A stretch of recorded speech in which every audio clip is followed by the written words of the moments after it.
कामिका एकादशी व्रत कथा। एक बार की बात है, कुंती पुत्र धर्मराज युधिष्ठिर भगवान श्री कृष्ण से कहने लगे, हे भगवान, आषाढ़ शुक्ल देव सैनी एकादशी तथा चतुर्मास महात्म्य मैंने भली प्रकार से सुना।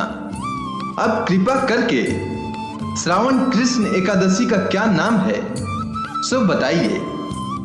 भगवान श्री कृष्ण कहने लगे कि हे युधिष्ठिर, इस एकादशी की कथा एक समय स्वयं ब्रह्मा जी ने देवर्षि नारद जी से कही थी, वही मैं तुमसे कहता हूं, ध्यान पूर्वक सुनो।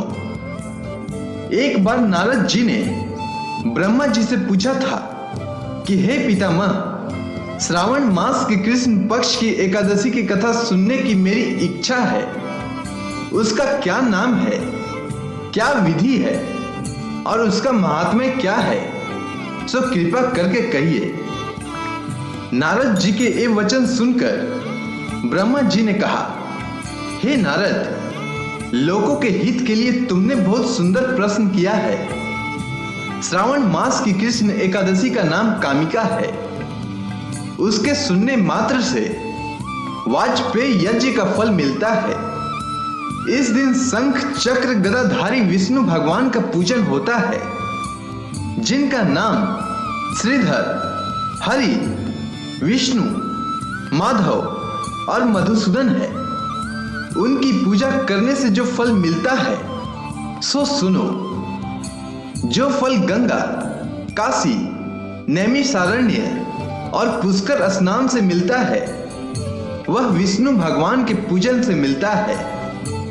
जो फल सूर्य व चंद्र ग्रहण पर कुरुक्षेत्र और काशी में स्नान करने से, समुद्र वन सहित पृथ्वी दान करने से, सिंह राशि के बृहस्पति में होने से एवं गोदावरी और गंडकी नदी में स्नान करने से भी प्राप्त नहीं होता, वह भगवान विष्णु के पूजन से मिलता है। जो मनुष्य श्रावण में भगवान का पूजन करते हैं, उनसे देवता, गंधर्व और सूर्य आदि सब पूजित हो जाते हैं। अतः पापों से डरने वाले मनुष्यों को कामिका एकादशी का व्रत और विष्णु भगवान का पूजन अवश्य में करना चाहिए। पाप रूपी कीचड़ में फंसे हुए और संसार रूपी समुद्र में डूबे हुए मनुष्यों के लिए इस एकादशी का व्रत और भगवान विष्णु का पूजन अत्यंत आवश्यक है। इससे बढ़कर पापों के नाशों का कोई उपाय नहीं है। हे नारद, स्वयं भगवान ने यही कहा है कि कामिका व्रत से जीव कुयोनि को प्राप्त नहीं होता है। जो मनुष्य इस एकादशी के दिन भक्ति पूर्वक तुलसी दल भगवान विष्णु को अर्पण करते हैं, वे इस संसार के समस्त पापों से दूर रहते हैं। विष्णु भगवान रत्न, मोती, मणि तथा आभूषण आदि से इतने प्रसन्न नहीं होते जितने तुलसी दल से होते हैं। तुलसी दल पूजन का फल 4 भर चांदी और 1 भर स्वर्ण के दान के बराबर होता है। हे नारद, मैं स्वयं भगवान की अति प्रिय तुलसी का सदैव नमस्कार करता हूं। तुलसी के पौधे को सींचने से मनुष्य की सब यातनाएं नष्ट हो जाती है। दर्शन मात्र से सब पाप नष्ट हो जाते हैं और स्पर्श से मनुष्य पवित्र हो जाता है। कामिका एकादशी की रात्रि को दीप दान तथा जागरण के फल का महात्म्य चित्रगुप्त भी नहीं कर पाते हैं। जो इस एकादशी की रात्रि को भगवान के मंदिर में दीप जलाते हैं, उनके पितर स्वर्ग लोक में अमृत पान करते हैं तथा जो घी या तेल का दीपक जलाते हैं, वे 100 करोड़ दीपकों से प्रकाशित होकर सूर्य लोक को जाते हैं।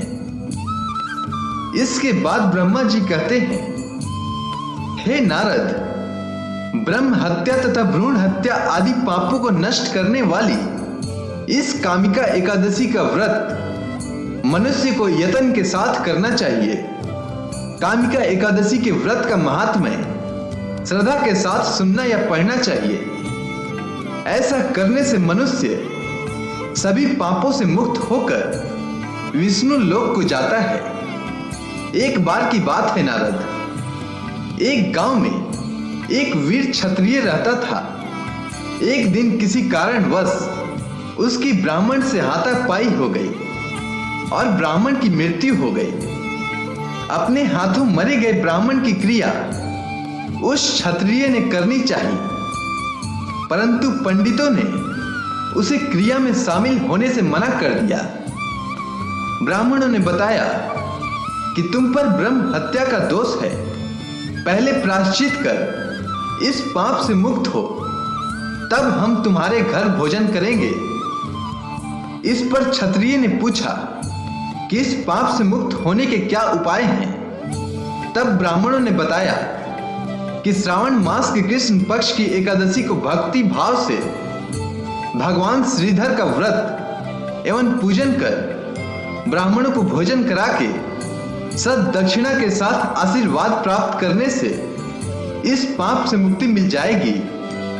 पंडितों के बताए हुए तरीके पर व्रत करने वाली रात को भगवान श्रीधर ने क्षत्रिय को दर्शन देकर कहा कि अब तुम्हें ब्रह्म हत्या से मुक्ति मिल गई है, और इस प्रकार वह पापों से मुक्त होकर अंत में विष्णु लोक को प्राप्त हुआ।